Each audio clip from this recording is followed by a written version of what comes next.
Engineers gateway YouTube channel पर आप सभी स्टूडेंट्स का स्वागत है।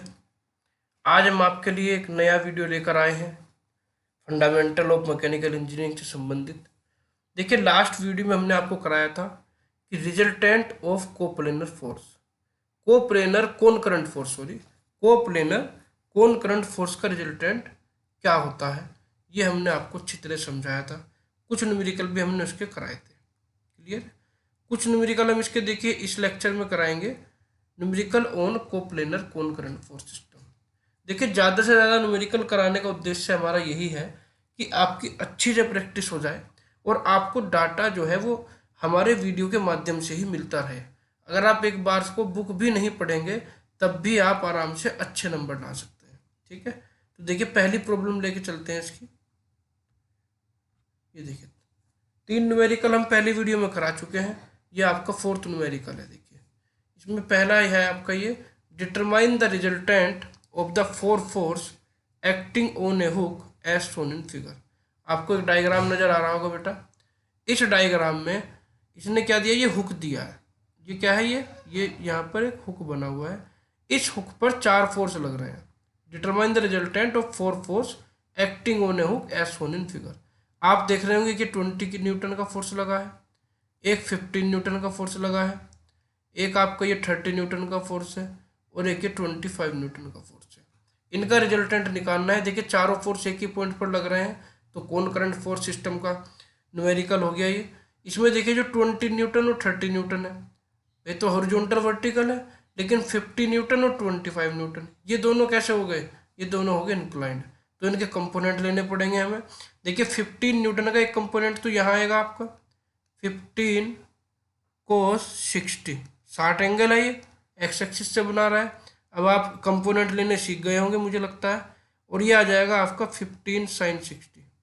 क्लियर है? ये तो आ गया जी 15 न्यूटन के कंपोनेंट।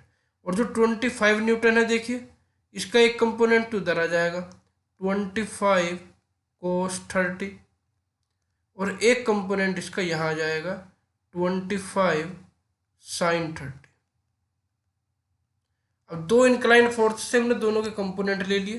कंपोनेंट लेने के बाद अब हम क्या निकालेंगे, सबसे पहले हम निकालेंगे सिग्मा एफ एक्स।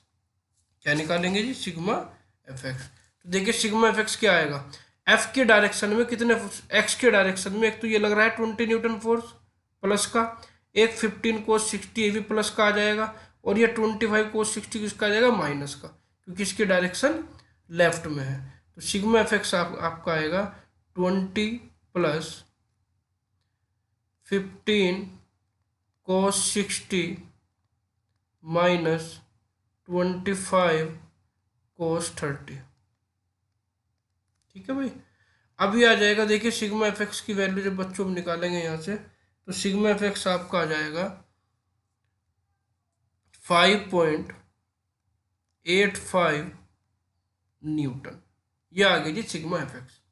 अब सिग्मा एफ वाई कैसे आएगा, देखिए सिग्मा एफ वाई में क्या आएगा भाई, एक तो आपका ये 30 की न्यूटन का जो फोर्स है ये अपवर्ड लग रहा है, ये 15 साइन 60 भी अपवर्ड है, और ये 25 साइन 30 भी अपवर्ड है। तीनों फोर्स वाई एक्सिस में ऊपर की ओर लगे हैं, तो तीनों ही प्लस आएंगे। निगेटिव में कोई भी फोर्स आपका नहीं लगा हुआ है, तो ये आएगा 30 plus 15 sine 60 plus 25 sine 30। Simple सा न्यूमेरिकल है। अब सिग्मा एफ वाई की वैल्यू यहाँ से निकल के आई आपकी 55.49 न्यूटन। तो इस तरह से दोनों वैल्यू निकल गई। अब रिजल्टेंट निकालने के लिए आपको पता है आर इज इक्वल टू क्या होता है, sigma F X square plus sigma F X F Y square का अंडर रूट। तो सिग्मा एफ एक्स स्क्वायर यानी 5.585 का स्क्वायर प्लस 55.49 का स्क्वायर, और उसका पूरे का अंडर रूट का किया हमने। अंडर रूट करने के बाद जो आपकी आर की वैल्यू आएगी, कैलकुलेट कर लेना, यह आ जाएगी आपकी 55.79 न्यूटन। ठीक है, अब आर निकालने के बाद हमें क्या निकालना है, अब हमें निकालना है जी थीटा या अल्फा, कुछ भी कह सकते हैं। Theta is equal to, theta क्या होता है, रिजल्टेंट की एक्स एक्सिस से डायरेक्शन। ठीक है, तो थीटा आएगा tan inverse sigma F Y, formula आपके याद हो गए होंगे, दो ही फॉर्मूले हैं इसके अंदर, अपॉन सिग्मा एफ एक्स, दोनों की वैल्यू रखी। वैल्यू रखने के बाद थीटा आप फाइंड आउट कर लेंगे। आपकी थीटा की वैल्यू आएगी भाई 83.98 डिग्री। क्लियर है? तो देखिए अब इसे शो करेंगे डायग्राम में। सिग्मा एफ एक्स आपका किसका है? प्लस। सिग्मा एफ वाई किसका है? प्लस का। तो सिग्मा एफ एक्स आपका ये आ गया जी, और ये आ गया आपका सिग्मा एफ वाई। यानी सीधी सी बात है कि आपका जो रिजल्टेंट है वो कौन से कोऑर्डिनेट में पड़ रहा है? वो आपका पड़ रहा है, एंगल थोड़ा ज़्यादा है,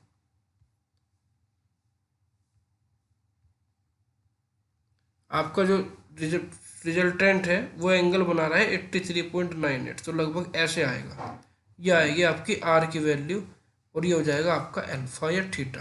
थीटा लिखा तो थीटा ही लिख देंगे। तो इस तरह से देखिए आपने सिंपल तरीके से इसका रिजल्टेंट निकाला। पहले आपने इसके रिजोल्यूशन किया, रिजोल्यूशन के बाद sigma F X sigma F Y निकाला, और फिर आर और थीटा निकाल के उसका डायग्राम बना दिया। अब अगला न्यूमेरिकल देखते हैं बच्चों। देखिए अगला न्यूमेरिकल भी सिंपल है। इसमें भी आप देख रहे होंगे, find कॉनकरेंट force act at A point, find concurrent force act at a point as shown in figure, find their resultant।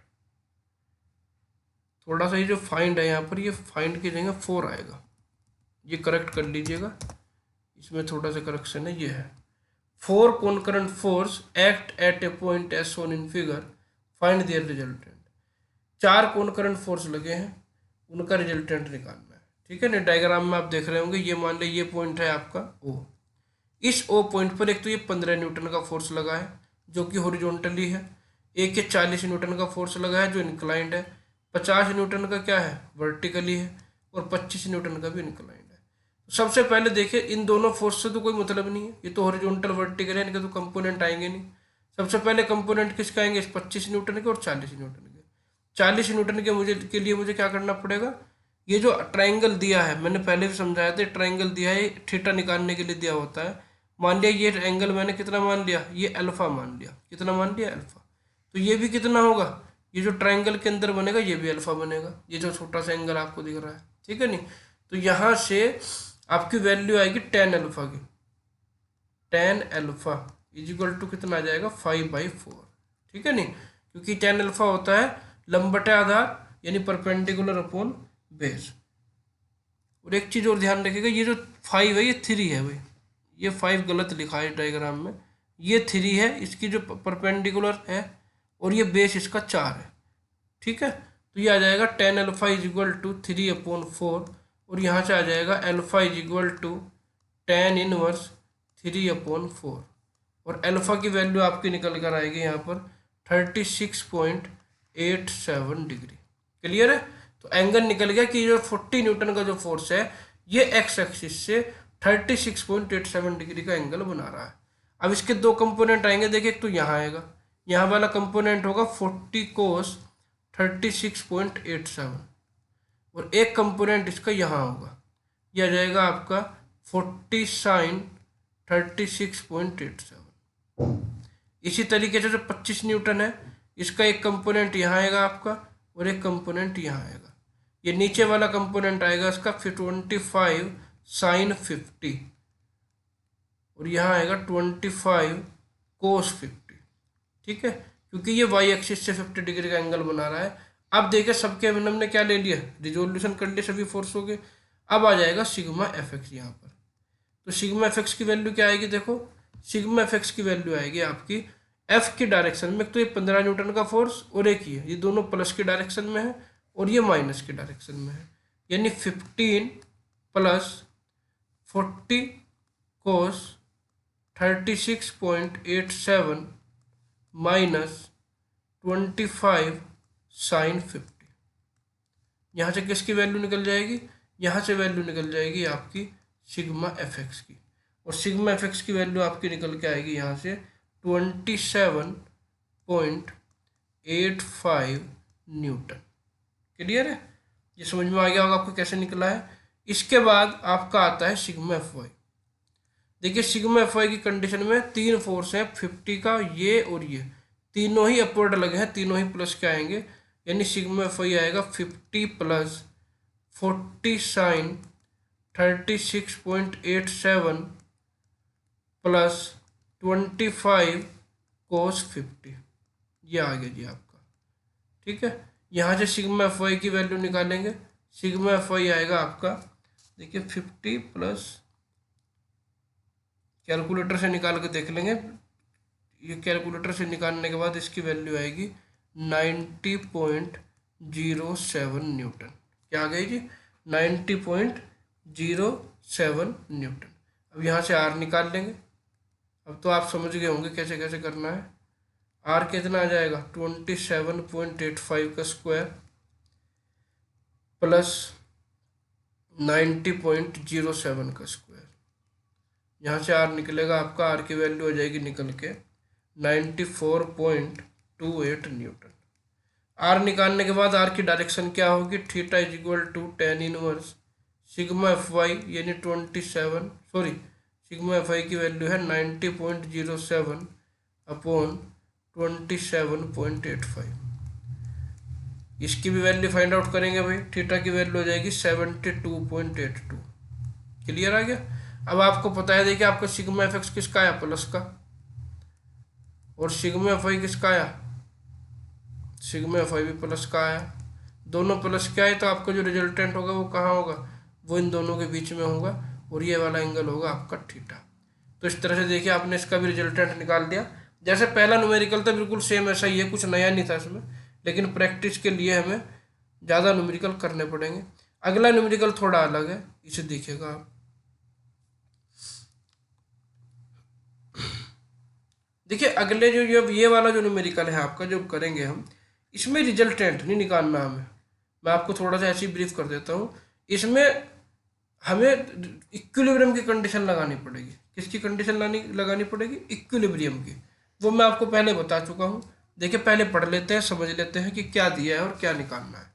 सबसे पहला काम यही होता है कि क्वेश्चन के अंदर क्या दिया है और हमें क्या फाइंड आउट करना है। देखिए इसने कहा है a string A B C, एक स्ट्रिंग है ए बी सी जिसकी लेंथ कितनी है? 50 सेंटीमीटर है। देखिए ए बी सी ये है, यहाँ ए है, ये आपका बी है और ये आपका सी है।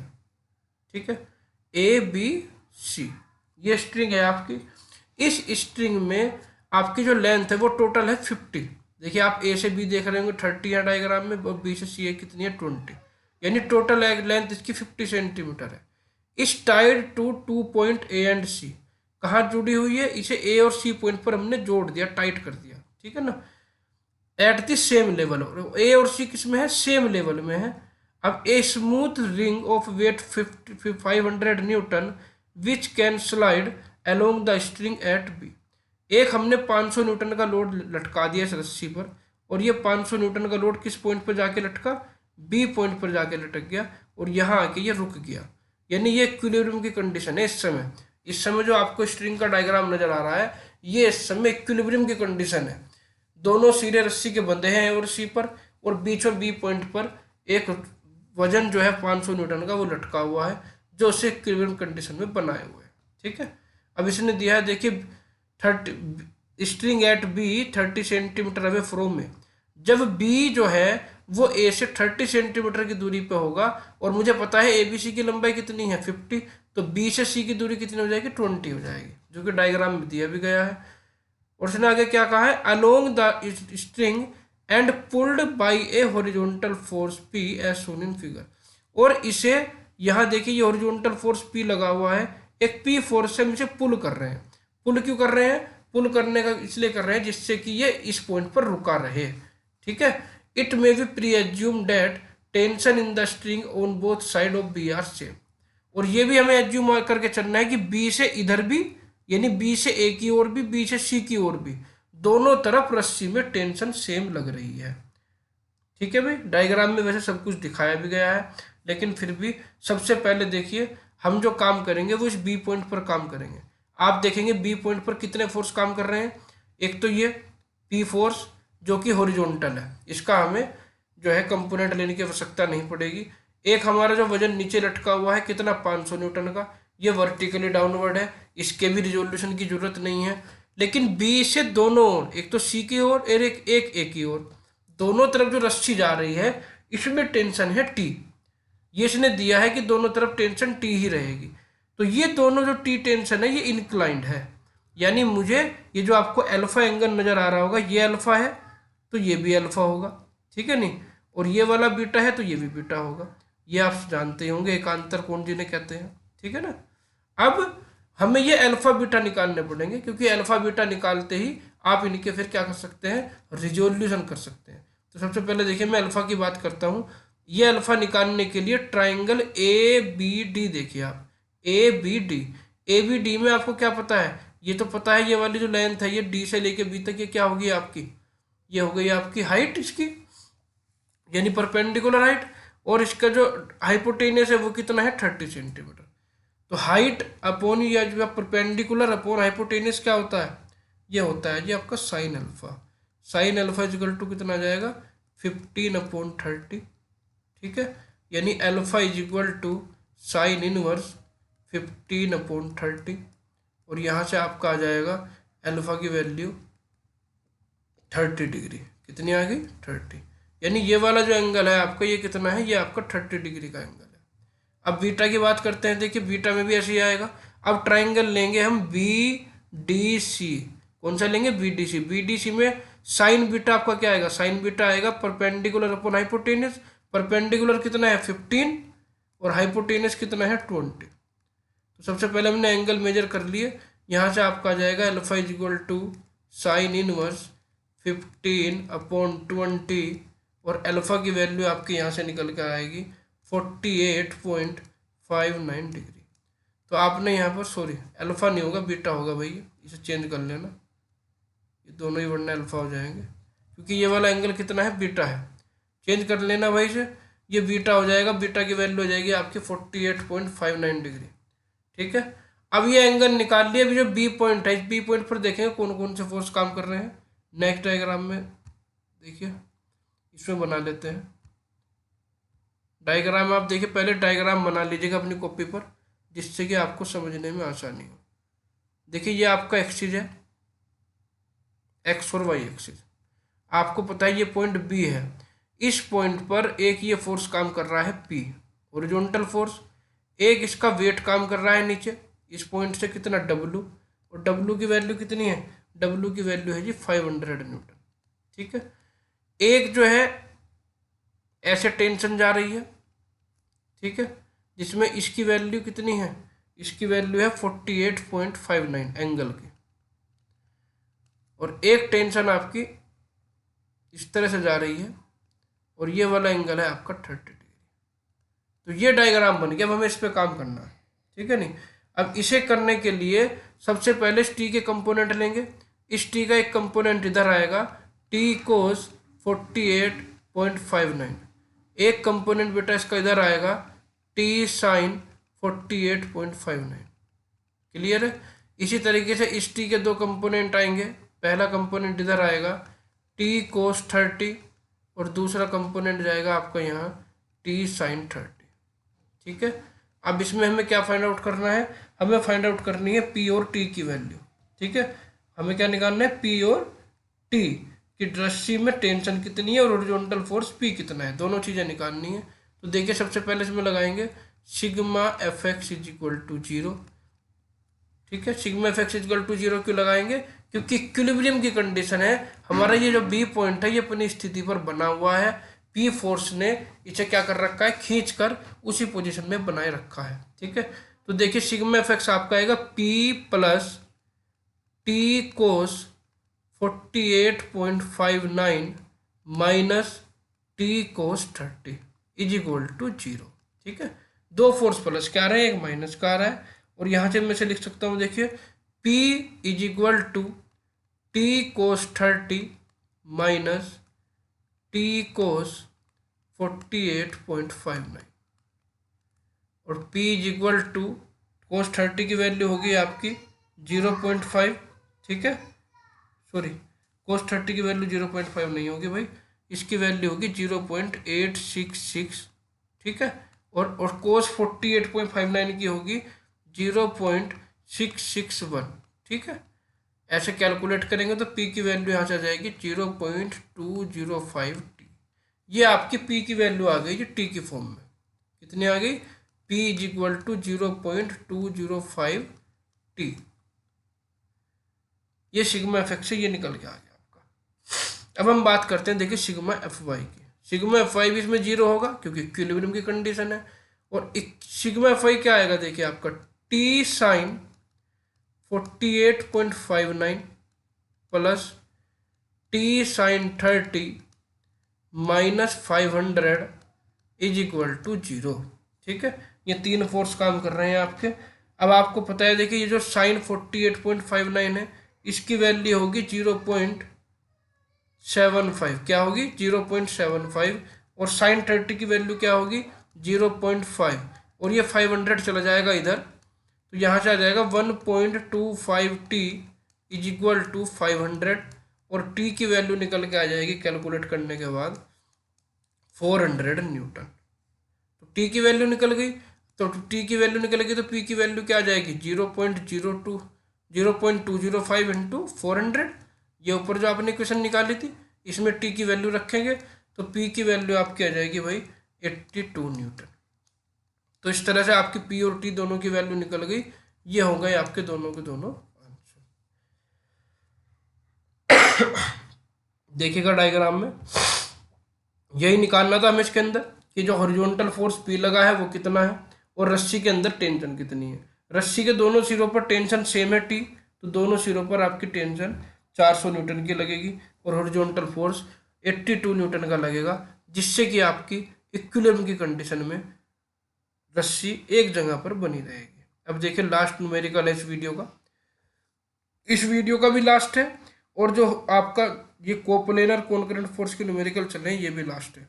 7 न्यूमेरिकल मैंने इससे संबंधित कराए हैं और जो आपको बुक से मिलेंगे वो भी कर लेना, वरना ये भी सफिशियंट है। देखिए न्यूमेरिकल तो जितने ज़्यादा कर लेंगे उतना ही अच्छा है, जितनी ज़्यादा प्रैक्टिस करोगे उतना ही आपके लिए अच्छा रहेगा। ये नहीं पता कि एग्जाम में भी कौन सा न्यूमेरिकल आ जाए। अब देखिए बात करते हैं हम नेक्स्ट न्यूमेरिकल की।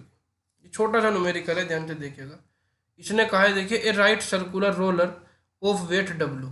एक रोलर है जिसका वेट कितना है? W है। Rest on a smooth horizontal plane.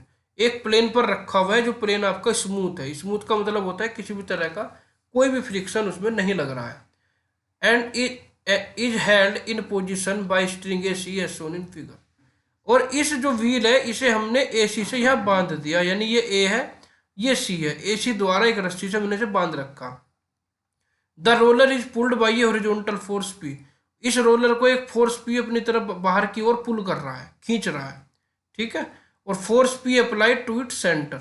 ये फोर्स P कहाँ लगा है? सेंटर पे लगा हुआ है। Find the reaction at B and tension in the string. क्या निकालनी है? एक तो जो ये AC रस्सी है इसके अंदर टेंशन निकालनी है। मैंने मान लिया इसके अंदर टेंशन कितनी है? T है। और B पर कितनी रिएक्शन लगेगी वो निकालनी है। सबसे पहले तो देखिए इसमें थोड़ा सा आपको न्यूटन के थर्ड लॉ का यूज करना पड़ेगा। थर्ड लॉ का मतलब यह है, देखिए मैं आपको थोड़ा समझा देता हूँ। देखिए ये आपकी जो है ये बॉल हो गई इस तरह से। अब ये जो बॉल है आपकी, इस बॉल पर आपको कुछ चीज़ें तो साफ नज़र आ रही हैं कि एक P फोर्स लग रहा है इस तरह से और एक W फोर्स लग रहा है इस तरह से, ध्यान से समझिएगा। ठीक है नहीं, और एक ये रस्सी इस तरह से बंधी हुई है जिसमें टेंशन मैंने T मान ली। और ये वाला एंगल कितना है जी? ये है अल्फा। इसमें तो कोई समस्या नहीं है किसी को। लेकिन इसमें जो देखिए जो पूछा है find the reaction at B। ठीक है नहीं, आपको मैंने बताया था कि एक्शन इजगल टू क्या होता है? रिएक्शन होता है। एक्शन इजगल टू रिएक्शन का मतलब क्या है कि जितना भी हम फोर्स लगाते हैं, एक्शन करते हैं, उतनी ही रिएक्शन लगती है। यानी जो बॉल रखी है ये बॉल B पॉइंट पर कितना फोर्स लगा रही है? W। तो इसके अपोजिट डायरेक्शन में ऊपर एक रिएक्शन लगेगी। क्या लगेगी? एक रिएक्शन लगेगी R। ये ध्यान रखना है। जब भी कोई बॉल किसी भी सरफेस पर रखी होगी तो सरफेस भी उस बॉल पर अपोजिट डायरेक्शन में एक रिएक्शन लगाएगी, ये ध्यान रखना है। ये आगे हम आपको फ्री बॉडी डायग्राम पढ़ाएंगे, उसमें भी आएगा ये। तो ये आपका आर हो गया। बस ये ध्यान रखना है आपको कि जब भी कोई बॉडी आपकी किसी भी सरफेस पर रखी है तो वो सरफेस भी उस बॉडी के परपेंडिकुलर अपोजिट डायरेक्शन में एक रिएक्शन लगाएगी, जो है आपकी आर। ठीक है, अब हमें ये आर फाइंड आउट करनी है और ये टी निकालना है। तो सबसे पहले इस टी के दो कंपोनेंट हो जाएंगे। एक तो ये आएगा जी टी कोस अल्फा और एक यहाँ आएगा टी साइन अल्फा। दो कंपोनेंट आ गए इसमें। अब देखिए कंडीशन कैसी है इक्विलिब्रियम की, क्योंकि ये रस्सी से बंधा हुआ है गोला, इधर हम खींच रहे हैं तो ये हिलेगा तो है नहीं, अपनी जगह पे बना रहेगा। तो इस केस में sigma F X is equal to आएगा आपका 0। तो sigma F X is equal to 0 यानी P minus T cos alpha is equal to 0। और यहाँ से आपके टी की वैल्यू जो आएगी, टी की वैल्यू आ जाएगी आपकी यहाँ से P upon cos alpha, P upon cos alpha. ठीक है। अब sigma F Y is equal to 0 लेंगे। Sigma F Y is equal to 0 देखिए क्या आएगा, R minus T sine alpha minus के डब्लू इज इक्वल टू 0। ठीक है। तो यानी आर की हमें क्या निकालना है, आर निकालना है, टी तो निकाल लिया, एक तो टेंशन निकालनी थी। ये क्या आ जाएगा W plus T sine alpha, W plus T sine alpha. और टी की वैल्यू आपको पता है W plus P upon cos alpha into sine alpha. और यहाँ पर क्या आ जाएगा, sine alpha upon cos alpha क्या होता है, टेन अल्फा, यानी W plus P tan alpha. क्या आ गया, W plus P tan alpha. तो इस तरीके से आपने यहाँ पर देखिए रिजल्टेंट भी निकाल लिया आर और यहाँ पर टी भी निकाल लिया। तो बच्चों यही करना था इसके अंदर। देखिए एक राइट सर्कुलर था जो किसी सरफेस पर रखा हुआ था। जब सरफेस पर कोई बॉडी रखी हुई होती है और उस सरफेस को हम हटा देते हैं, देखिए जब मैंने ये डायग्राम बनाया ये वाला, तो इसमें तो आपको सरफेस नज़र नहीं आ रही ना। तो इस सरफेस को जब हमने रिमूव कर दिया तो यहाँ से एक रिएक्शन ऑटोमेटिक लगेगी। ठीक है नहीं, क्योंकि जो आपकी बॉल सरफेस पर रखी है, बॉल सरफेस पर डब्लू फोर्स लगा रही है, आपको जो इसका वेट है वो नीचे की ओर कार्य कर रहा है। तो इसमें सरफेस क्या करेगी, इस वेट के अपोजिट डायरेक्शन में एक रिएक्शन लगाएगी जो आपको नज़र आ रही है आर। और ये आर हमने कैसे निकाली, क्योंकि हमारा जो ये बॉल है ये एक रस्सी से बंधी हुई है, इसी रस्सी से जिसके अंदर टेंशन टी है। ठीक है ना। और ये इधर ओरिजेंटल फोर्स पी लगा है जो इसे बाहर की ओर पुल कर रहा है। लेकिन ये आपका जो व्हील है ये इसी पोजीशन में बना रहेगा सर्कुलर रोलर, क्योंकि ये इक्विलिब्रियम कंडीशन में है। इक्विलिब्रियम कंडीशन हमने यहाँ पर लगाई, sigma F X equal to 0, sigma F equal to 0। आपकी टी और आर दोनों की वैल्यू हमने फाइंड आउट कर ली। तो आज के लिए इतना ही बच्चों। अगले लेक्चर में हम आपके लिए नया टॉपिक लेकर आएंगे। लामीज थ्योरम क्या होती है, वेरिग्नान थ्योरम क्या होती है, मूवमेंट क्या होता है, कपल क्या होता है, ये सब चीज़ें हम आपको नेक्स्ट वीडियो में पढ़ाएंगे। तो आज के लिए इतना ही बच्चों। वीडियो आपको कैसी लग रही है, अगर आप वीडियो देख रहे हैं आपको कैसी वीडियो लग रही है, ये आप सब्सक्राइब में कमेंट में जरूर लिख दें भाई, थोड़ा सा हमें पता चलेगा कि हम कैसा पढ़ा रहे हैं। ठीक है ना। और चैनल को सब्सक्राइब कर दें भाई, शेयर जरूर करें ज़्यादा से ज़्यादा बच्चों को। तो आज के लिए इतना ही, धन्यवाद।